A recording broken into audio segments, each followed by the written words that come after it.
Olá, mais uma aula de hebraico bíblico, classificação das letras do alfabeto em hebraico. Algumas questões que são pertinentes, são relevantes com relação ao que nós precisamos aprender sobre o hebraico bíblico. Algumas delas estão aqui. Por exemplo, dentro do alfabeto, nós já conhecemos o alfabeto. Se você chegou até esse vídeo, é porque você já conhece o alfabeto. Então, nós temos duas letras que elas não têm som, tá bom? 5 letras delas são chamadas guturais, e nós precisamos gravar essas guturais. 6 letras são conhecidas ou classificadas como begad kefat, também muito importante. 5 letras possuem uma forma final, não é igual ao português, não é? 5 letras são classificadas como sibilantes, pois possuem som de S. Claro que existem outros tipos de classificações, todavia, eu acredito que esses são os mais importantes para esse tempo, para esse momento, tá bom? Vamos lá. Começamos dizendo que o alfabeto hebraico possui 2 letras que não têm som. Aqui são elas, o Aleph e o Ain. Aleph e Ain. Vamos falar sobre o Aleph.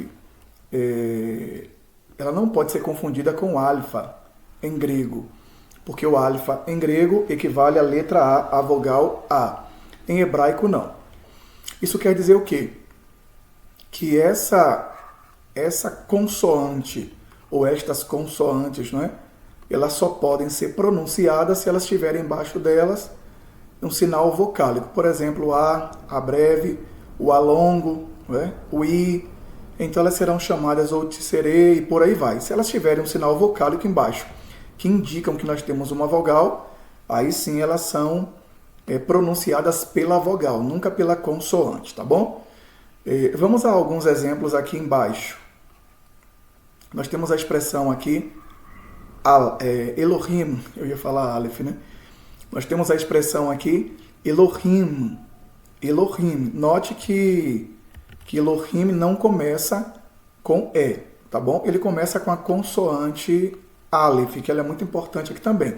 Todavia, como nós dissemos, o Aleph não tem som. Como ele não tem som, se eu fosse transliterar, eu só transliteraria por uma aspas, assim, um pontinho em cima. Todavia, eu preciso ler o que está embaixo dele. Nós temos aqui um Hatef Segol. Então eu leio a semivogal, ou a meia vogal, E. Se eu for transliterar, ficaria assim. Aqui eu tenho um Lamed. Eu transliteraria pelo Le. Aqui eu tenho um Rolen. Rolen é uma vogal longa, tá bom? É o nosso O. Aqui eu tenho um Re, que é o nosso H. Aqui eu tenho uma vogal longa também. O Hirik Iod, que equivale ao nosso I. E aqui eu tenho um Mem Sofit, tá bom? Logo, gente, vocês perceberam que eu não transliterei o Aleph. Por quê? Pelo menos não trouxe nenhuma letra em português equivalente a ela. O Aleph seria apenas a transliteração, apenas essas aspasinhas aqui, tá bom? Da mesma forma, o Ain não tem equivalente em português. Para entender que nós temos um Ain numa transliteração, por exemplo, aqui um Ain, Eu tenho uma aspasinha, aí eu tenho o A, que é o patá, e aqui nós temos o Mem Sofit. Temos então a expressão Am. Am é povo, tá bom? Elohim, Deus, deuses. Então grave essas 2 consoantes, são de suma importância, pois ao ler o texto hebraico, você lidando com elas, Aleph ou Ain, você não poderá pronunciá-la, a não ser que elas estejam com um sinal massorético, seja em cima, seja embaixo, um sinal vocálico indicando que esta é uma vogal. Tá bom? Próxima classificação, 5 letras, elas são classificadas como guturais. Gente, isso aqui é muito importante, gravem as guturais. Muita coisa que a gente fala em hebraico tem relação com guturais. Por exemplo, a gente fala que o dagesh forte pode ser colocado em qualquer consoante, menos nas guturais. Então, se você não souber quem é guturais, você vai ter dificuldade futuramente, tá bom? Esse é o Aleph, Re, Het, Ain e Resh. É interessante lembrar que dentre as 5 guturais, as 2 mudas fazem parte delas, tá bom? Aqui embaixo nós temos os nomes em português e aqui embaixo nós temos um texto bíblico, começando com, às vezes eu não vou conseguir colocar todos, mas os textos bíblicos que envolvem estas consoantes, e cá embaixo nós temos a tradução, tá bom? Então você já vai gravando também as traduções aí. Vamos lá. Não deu para colocar todos os textos aqui, cada um para uma consoante, até porque nós já utilizamos o Aleph e o Ain lá atrás, tá? Mas aqui, vamos para o Re. Re tem som de H, tá? Transliterado por H. Aqui nós temos a expressão Hevel. Hevel é Abel, tá bom? Começa com o Re, que é uma gutural. É esse som mais rasgado, Re, tá bom? Re, Het, Ain, Resh. São esses sons, tá bom? Aqui nós temos a consoante Het, também transliteramos pelo H. Todavia com um pontinho embaixo, né? Aqui nós temos Rosher. Rosher é escuridão. Começa, gente, com Het, tá bom? E um Rolen, que é uma vogal aqui em cima. O Ain nós já utilizamos lá atrás, e agora o Resh.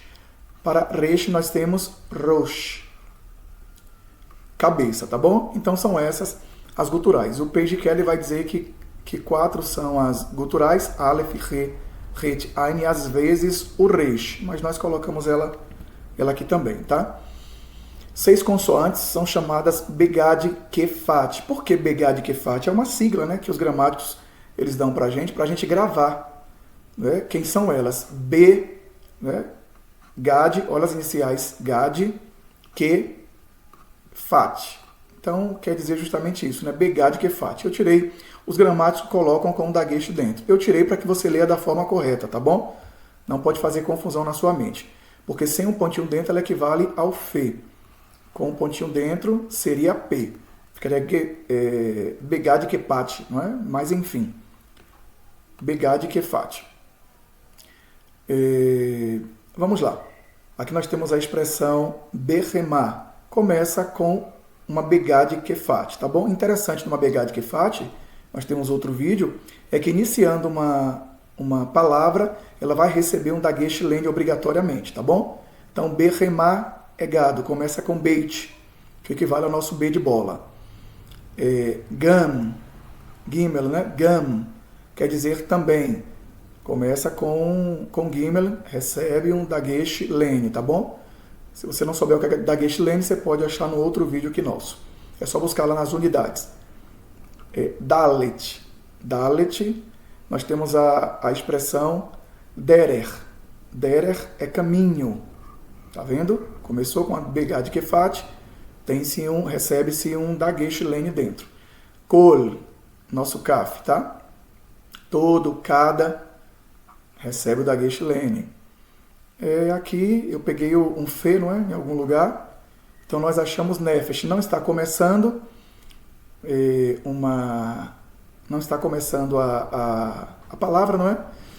E aqui nós temos Nefesh. Ele está sem o daguesh dentro porque ele tem um som de Fe, tá bom? Não poderia, senão seria um som de P. Por isso ele não recebe. Por fim, nós temos Toledot. Toledot gerações, tá bom? O final ot aqui indica que é um final plural. Vamos para mais uma. 5 letras possuem forma final. Isso aqui é interessante, gente. Hebraico tem disso aqui, tá bom? Eu vou começar uma palavra, aqui na frente eu vou dar outro exemplo, então não vou riscar aqui não. Mas a forma inicial, no meio ou em qualquer lugar, se você for usar um kaf, não é? Que não seja no final, a forma é essa aqui. Essa inicial, a gente chama de inicial. Todavia, se você for escrever ou perceber o kaf, né, ou raf final, alguns chamam assim, ele estiver na última, for a última consoante, logo ele não tem o mesmo formato, tá?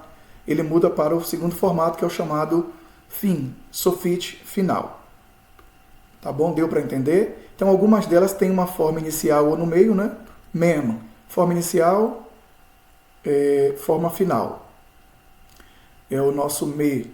Nun, forma inicial, de vermelho, forma final. Sempre que aparecer no final, na última letra, uma dessas aqui, elas vão aparecer nesse formato de vermelho, tá bom? Aqui é o nosso fe inicial, fe final. Tsade, tsade final. Tá bom? Essas são algumas. Vamos a algumas palavras para a gente ir aprendendo. Então, vá gravando essas palavras, vá anotando para você ter um arsenal de palavras, tá? Em hebraico, e futuramente, para traduzir, você vai depender do conhecimento das traduções, tá bom? Aqui nós temos Meler.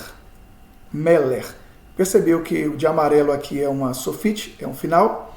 Terminou com o kaf, todavia final, não é? Ou raf final. E a transliteração dela, gente, é KH, tá bom? Eu vou falar disso lá na frente. Vamos para a próxima. Iom. Amarelinho aqui vão ser sempre as sofites, tá? Iom. Terminei com me. Me de Maria. Não pode ser esse me. Tem que ser esse, porque ele é sofite, ele é final. Tá bom? Nun. Temos a expressão ben. Ben é filho. Iom é dia, tá bom? Ben é filho. Terminei com ne. Né? O nun. Então tem que ser o nun sofite. Kesef. Kesef, terminamos aqui com fe sofite. Logo, não pode ser o fe inicial. Por fim, eretz. Terminamos com tsade. Tsade tem um som de TS, tá, gente?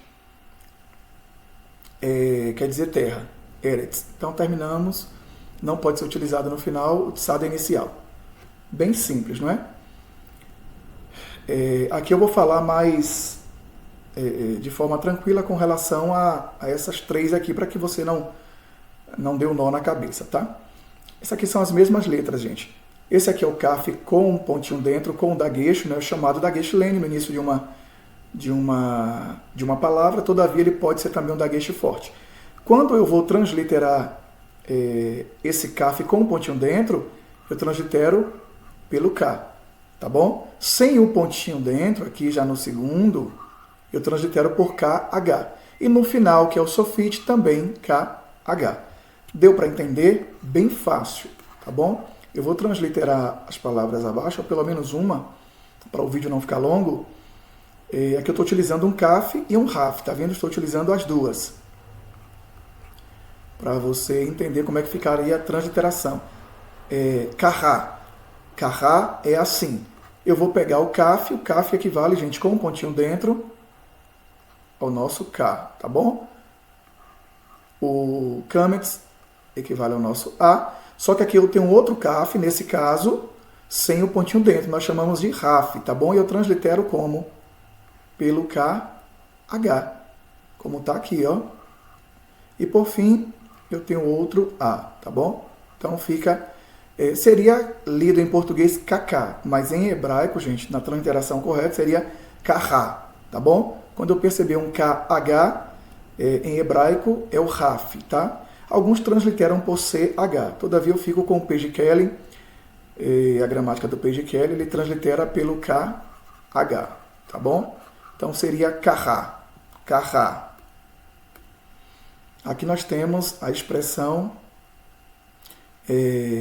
rechal, rechal é templo, tá? Mesma coisa. Se eu for transliterar aqui, eu tenho o H do re, o E, não é? Digamos que é um E aqui, do Sereiud. Aqui eu tenho um KH, porque é um raf, né? Sem o pontinho dentro, sem o daguesh. Aqui eu tenho um A, aqui eu tenho um Le. Rihal, rehal, tá bom? Não leia rekal, leia rehal.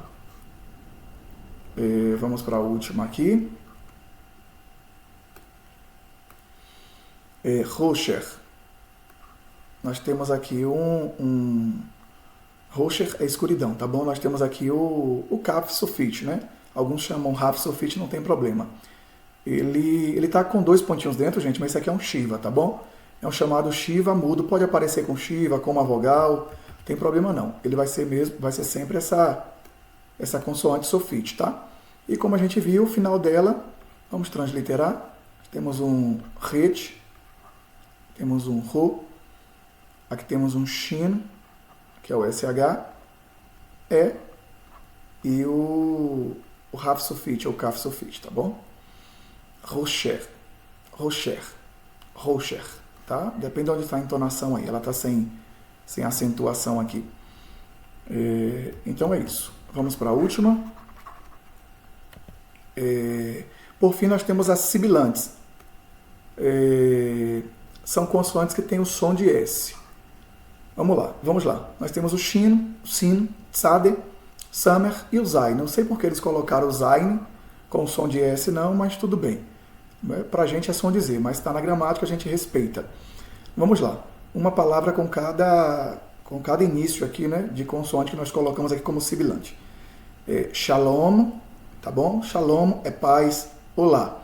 Aqui nós temos sar, iniciando com sin, shalom, iniciando com shin, sar é príncipe. Aqui nós temos o tsade. Tsade nós transliteramos por ts, tá? Tzedakah, justiça. Aqui nós temos a expressão sus, que é cavalo, utilizando um samer. Tá vendo? Samer. Eu não leio samek. Samer. Por fim, nós temos a expressão zaken, que é velho para pessoas, né? Para ancião. Zain, que inicia com o Z. Até aqui o Senhor nos ajudou. Até a próxima aula, se Deus assim permitir.